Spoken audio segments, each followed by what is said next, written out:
ফটিকরাই থানাनि बिसिं खबजांनाय साइजार पार ग्राम पन्चायतनि 2 नं वार्डआव तंनाय प्रदीप कापालिनि बोसारला प्रलय कापालि नक गानाव न साइजार पार स्कुल गानाव थाङै साक साक थैका तिनि फुङाव लामा तै लाइसुने बरक रक बन लगै लगे लगे न ओरुमुरु नांलायखा तामुंग थैका केव बुजि मानलिया अ आमचायो जतनि खाचुक बोसा हनै पक्तमा फियाबा थांनाय बिसिव फातार हास्तेनि बेंगालुर सामुं खलाय तगैमानि ताबुक ब नग फाइजा पक्तमा साइमानखा नुखुंनि बोखाखै जतन खरसाते खरसानि हामजागमानि बनतैनो कथालाय कुकजाक नुखुंनि बोखाखै मुंसाबो वालाय सुगलाय बा खाखेकमानि कक्तमा करै अ खारियाव मासिक पाति मुनो कितिङै आमचायो ब्लेखेनो खा खाममानि नुकजाखा একটু দুঃখের সহিত জানাচ্ছি যে আমাদের পাড়ারি ফটিকরাই থানাধীন সাঁতারপাড় গ্রাম পঞ্চায়েতে একটি ছেলে, তার নাম প্রলয় কোপালি, তার নিকনেম রিপন কোপালি, বয়স 36, তার বাবার নাম প্রদীপ কোপালি।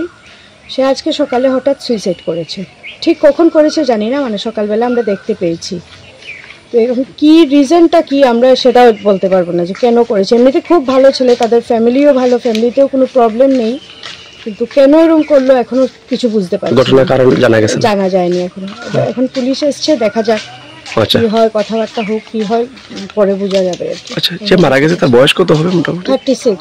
আচ্ছা, খুব ভালো ছেলে। সে এমনি কি করতো?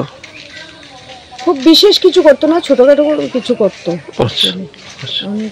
সঠিক মানে এলাকাবাসী হিসেবে কি বলবেন? খুব ভালো, খুবই ভালো ছেলে। কেন এরকম করছে সেটাই তো বুঝতে পারছি না।